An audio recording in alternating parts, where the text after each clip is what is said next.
Olá, no Falando de Educação de hoje, nós vamos conversar um pouco sobre como os pais podem atuar na mediação de conflitos entre irmãos. Eu sou José Geraldo, psicólogo clínico, sócio e facilitador da Impisa.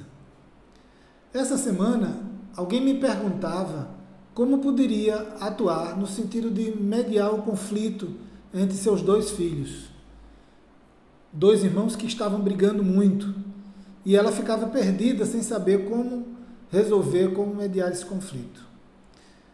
Um primeiro ponto que a gente pode trazer para a reflexão de vocês é que a gente precisa entender que pai não pode ser juiz. O pai não pode ser aquilo que vai decidir quem está certo ou quem está errado em alguma diferença que por acaso possa vir a se instalar entre dois dos seus filhos. Porque certamente, qualquer que seja a sua posição, ele está arriscado a cometer alguma injustiça e a provocar sentimentos de inadequação em um dos dois filhos, ou quem sabe nos dois. Então esse é um primeiro ponto importante para a gente entender. O pai não pode ser o juiz desse processo, por conta inclusive do seu envolvimento afetivo importante. São dois filhos. Um segundo ponto é que o objetivo primordial do processo deve ser no sentido da mediação. No momento em que ele se coloca como mediador, ele possibilita a construção por parte dos seus filhos de uma compreensão mútua e de como eles podem resolver autonomamente seus problemas. No momento em que o pai interfere, decidindo quem está com a razão e quem não está com a razão, ele inibe esse processo de construção da autonomia, porque gera uma dependência. É preciso que haja um terceiro, que haja uma pessoa hierarquicamente superior para decidir quem está certo ou quem está errado. E eles não aprendem a resolver seus próprios conflitos. Então, é importante que o pai se coloque como um elemento mediador. E o que significa fazer essa mediação?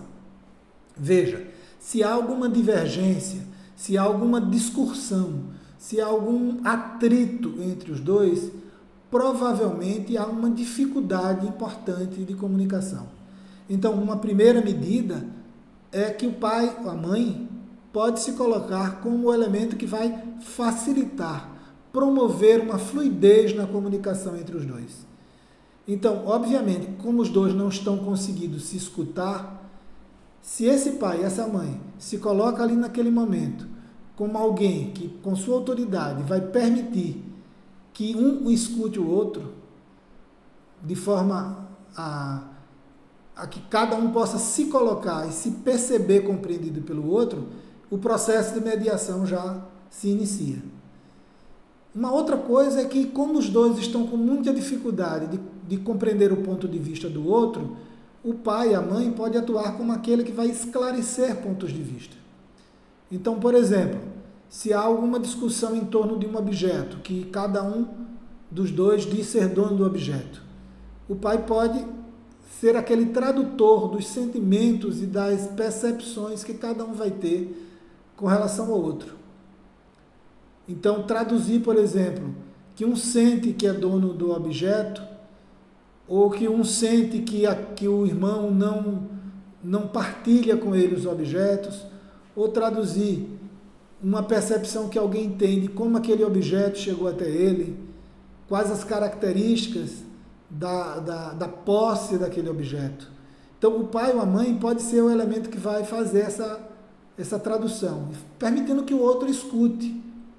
E aí não escute apenas as razões factuais dos fatos, mas também permitindo que o outro compreenda o ponto de vista afetivo, emocional, ou seja, que possa ter uma percepção do sentimento do outro.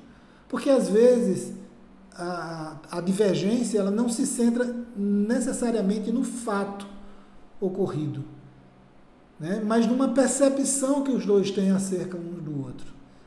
Se vocês conseguem se colocar nesse papel de mediador, naquele que vai facilitar a comunicação, que vai permitir que cada um escute o outro, que vai traduzir os sentimentos e percepções que cada um apresenta, fazendo com que o outro possa ter a compreensão do ponto de vista do outro. Vocês vão perceber como gradualmente eles vão aprendendo a fazer isso de forma autônoma, ou seja, por si sós. Cada vez menos vai sendo necessária a sua intervenção no processo.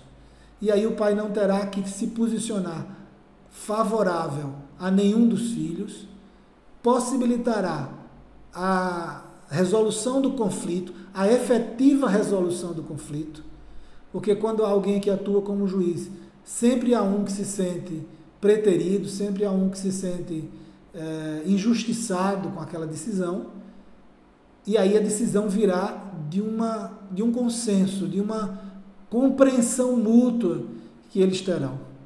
Vocês verão como isso melhorará também a sua relação com seus filhos, visto que você não será aquele juiz que trará decisões sobre a vida deles, mas será aquele elemento que favorecerá a convivência harmônica, a escuta, a empatia, a percepção mais amorosa, mais afetiva das relações.